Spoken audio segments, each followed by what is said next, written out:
जजमानी system के अंतर्गत उसी से रिलेटेड एक और टॉपिक है जजमानी सिस्टम से संबंधित स्टडीज़, यानी जजमानी प्रथा के बारे में किन किन समाजशास्त्रियों ने या समाज वैज्ञानिकों ने अध्ययन किए थे। यानी कि उन्होंने देखा था कि जजमानी सिस्टम की स्थिति गाँव में किस प्रकार की है, यानी कि जजमानी सिस्टम जो है गांव में किस प्रकार से कार्य करता है, उसी का उल्लेख अलग अलग समाजशास्त्रियों ने अपने अपने अध्ययनों के आधार पर किया। उसमें पहला नाम आता है एस.सी. दुबे। एस.सी. दुबे ने अपनी पुस्तक इंडियन विलेज में हैदराबाद में प्रचलित जजमानी प्रथा के अध्ययन किया और वहाँ हैदराबाद का एक गांव था शमीरपेट का अध्ययन किया उन्होंने और उसके आधार पर उन्होंने अपने अनुभव शेयर किए। उनका ये कहना था कि एक कृषक के लिए ये संभव नहीं है कि वह घर से संबंधित एक परिवार को हटा सके और उसके स्थान पर किसी दूसरे परिवार की सेवाओं को ग्रहण कर सके। यानी कि उन्होंने देखा अपने अध्ययन में कि जो एक परिवार किसी परिवार की सेवा लगातार कर रहा था, उसके स्थान पर वहाँ पर ये संभव नहीं था कि दूसरे परिवार को लगा दिया जाए। मान लीजिए कि कोई बढ़ई या लोहार या माली नाम से संबंधित कास्ट का व्यक्ति अगर उस परिवार की सेवा कर रहा है तो उसको हटा दिया जाए, ऐसा संभव नहीं था। ये एस.सी. दुबे ने अध्ययन किया था। दूसरा है महत्वपूर्ण अध्ययन ऑस्कर लेविस। ऑस्कर लेविस की बात परिभाषा में और शुरू में भी बताई गई थी। लेविस ने अपनी पुस्तक village life in northern India में अध्ययन किया और उन्होंने देखा, खासकर उन्होंने एक रामपुर गांव का अध्ययन किया था। रामपुर में लगभग 40 वर्ष पूर्व खाती अपने जजमान के लिए पूरी जिंदगी, यानी कि पूरी जब तक वो जीवित थे, काम करते रहे। वह न केवल वहाँ पर उनके हल बनाने का काम करते, बैलों को जूड़ा बनाने का कार्य, स्टूल, चारपाई, खेती से संबंधित अन्य औजार बनाने का भी कार्य करते थे। ऐसा लेविस ने रामपुर के अध्ययन के आधार पर देखा।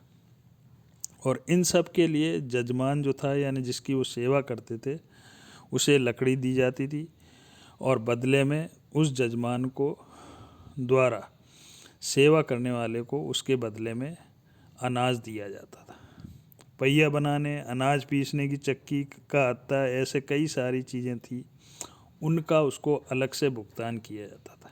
इसी प्रकार से जब शादी में लकड़ी काटने का कार्य होता था, क्योंकि उस समय जो भोजन बनता था वो आज की तरह गैस पर नहीं बनता था, बल्कि भट्टियों में लकड़ी के द्वारा भोजन बनाया जाता था और उसके लिए लेविस ने देखा कि उनको उसके बदले में 1 रुपया दिया जाता था। इसी प्रकार जो खाती, नाई, धोबी, कुम्हार परिवार परस्पर एक दूसरे की सेवा करते थे। चमार और भंगियों के लिए खातियों के जजमान अलग थे, यानी जजमान अलग थे। वर्तमान में बाद में चलकर इनमें काफ़ी चेंजेज आ गया। रामपुर का लोहार अपने जजमानों के लिए खेती के औजार ठीक करता था, जैसे हंसिया बनाना, चाकू बनाना, उनकी धार तेज करना। बदले में उसको अनाज या थोड़ा बहुत रुपया दिया जाता था। इसी प्रकार से छीपा जाति का परिवार रामपुर में दर्जी का कार्य करता था और वह जाट, बनिया, खाती, लोहार, धीवर आदि से सिलाई के पैसे लेता था बदले में, जबकि धोबी व कुम्हार से सेवाओं के बदले में वे सेवा, जैसे धोबी के अगर कपड़े उसने सिले हैं तो धोबी उनके कपड़े धो देता था। इसी प्रकार से कुम्हार के कपड़े सिले हैं तो कुम्हार उसके बदले में मटकी वगैरह दे देता था। जो ये रामपुर का अध्ययन लेविस ने किया था और उसके आधार पर उन्होंने ये सारी चीज़ें वहाँ पर देखी, उसका उन्होंने अपनी पुस्तक में उल्लेख किया। इसी प्रकार से रामपुर में कुम्हारों के 7 परिवार थे जो मिट्टी के बर्तन बनाकर जजमानों की सेवा करते थे। इन सारी चीज़ों का उल्लेख लेविस ने अपनी पुस्तक में किया है। कहने का मतलब है कि रामपुर में जजमानी व्यवस्था काफ़ी स्ट्रॉन्ग थी और प्रचलित थी। अगला अध्ययन था NS रेड्डी का।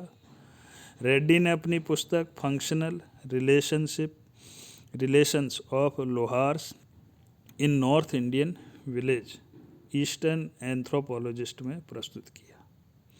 रेड्डी का यह कहना था कि जजमानी व्यवस्था में पुश्तैनी तौर पर एक जाति के सदस्य दूसरी जाति की सेवाएं को परंपरागत आधार पर प्रदान करते हैं और बदले में जजमानी कार्य का अधिकार संपत्ति के किसी अन्य भाग की यानी कि संपत्ति के रूप में उनको थोड़ा वहन यानी कि जो वो कार्य करते थे उसके बदले में संपत्ति में से कुछ रुपया या अनाज देकर उसकी पूर्ति की जाती थी। एक और महत्वपूर्ण अध्ययन किया था वाइजर ने। वाइजर की एक पुस्तक का नाम है द हिंदू जजमानी सिस्टम। वाइजर ने मैनपुरी ज़िले के करीमपुर गांव का अध्ययन किया और वहां पर उन्होंने देखा कि जजमानी व्यवस्था वहां पर भी काफ़ी अधिक व्यापक थी। नेक्स्ट एक महत्वपूर्ण अध्ययन है मिलर का। मिलर ने अपनी पुस्तक village structure in north Kerala economic weekly 1952 में मालाबार और कोचीन के अध्ययन किए और उसके आधार पर देखा कि केरल में भी यानी न केवल उत्तरी भारत में बल्कि दक्षिणी भारत में भी जजमानी प्रथा उस समय काफ़ी स्ट्रॉन्ग थी या प्रचलन में थी। इसी प्रकार से ओपलर तथा सिंह ने the division of labour in Indian village, MN Srinivas ने the social system of Mysore village, Gough ने the social structure a Tanjore village का अध्ययन किया था, बील्स ने मैसूर का अध्ययन किया और इन सब के आधार पर उन्होंने देखा कि जजमानी व्यवस्था प्रचलित थी, थोड़ा बहुत उस जजमानी सिस्टम में अंतर अवश्य था। तो ये कुछ महत्वपूर्ण अध्ययन थे जजमानी प्रथा से जिनका समाजशास्त्रियों ने और वैज्ञानिकों ने या समाज वैज्ञानिकों ने अध्ययन किया था। आगे चलकर जजमानी व्यवस्था कमज़ोर होती गई, उसी का उल्लेख इस पॉइंट में है, यानी कि जजमानी व्यवस्था में परिवर्तन या चेंजेस इन जजमानी सिस्टम। 1950 या 1970 के बाद जजमानी व्यवस्था में बहुत सारे चेंजेस आए और गाँवों की जो परंपरागत व्यवस्था पुरानी थी उनमें काफ़ी कुछ चीज़ें बदल गई।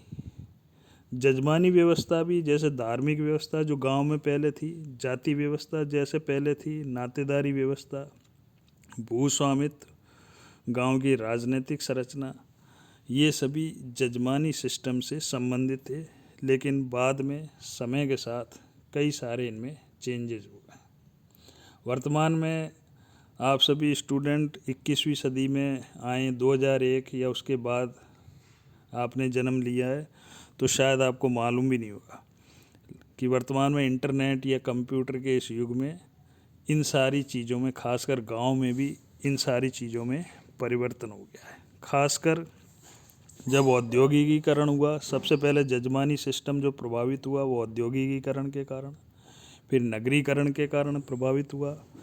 उसके बाद जैसे जैसे टेक्नोलॉजी बढ़ी, अभी बताया था जैसे इंटरनेट है, ये IT का सेक्टर बढ़ा, शिक्षा का जैसे जैसे प्रचार प्रसार हुआ, पश्चिमी विचारधारा का भारतीय समाज पर प्रभाव पड़ा, वैसे वैसे परंपरागत जो भारत के मूल्य थे उनका ह्रास हुआ, निम्न वर्ग की स्थिति में भी सुधार हुआ, कई सारे कानून बने जिसके कारण निम्न वर्ग की स्थिति में चेंजेज आया। इन सब के कारण क्या हुआ कि जजमानी प्रथा जो थी वो काफ़ी ढीली हुई या कमज़ोर हुई। इसी प्रकार से गांव के लोग रोजगार के लिए भी शहरों की ओर पलायन किया। उदाहरण के लिए जैसे कुम्हार है या नाई है या माली है या सुनार है या और भी जो जाति के लोग जो परंपरागत व्यवसाय या दर्जी है जो परंपरागत व्यवसाय से जुड़े थे, वो रोजगार के लिए शहरों की ओर पलायन करने लगे, खासकर नवीन पीढ़ी या युवा पीढ़ी।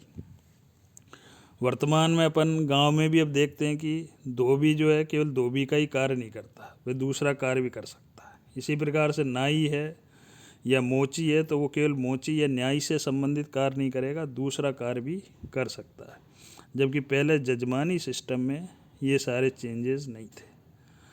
और पहले जो भुगतान होता था आज गांव में, इसी कारण से गांव में आज जो अनौपचारिक संबंध होते थे वो औपचारिक संबंध दिखते हैं। यानी कि अब कोई व्यक्ति जो है सेवा के बदले सेवा के रूप में कार्य नहीं करता, यानी उसको वो अनाज नहीं लेगा, बदले में हर व्यक्ति मुद्रा चाहता। अगर किसी व्यक्ति ने किसी के घर पर गांव में अगर काम भी किया है, नाई ने या दर्जी ने या धोबी ने किसी के एक दूसरे के काम किया है, तो वो अनाज या कपड़े लेने में ही संतुष्ट नहीं है, बल्कि वो उसको मुद्रा के रूप में उसका अपनी सेवा का भुगतान चाहते हैं।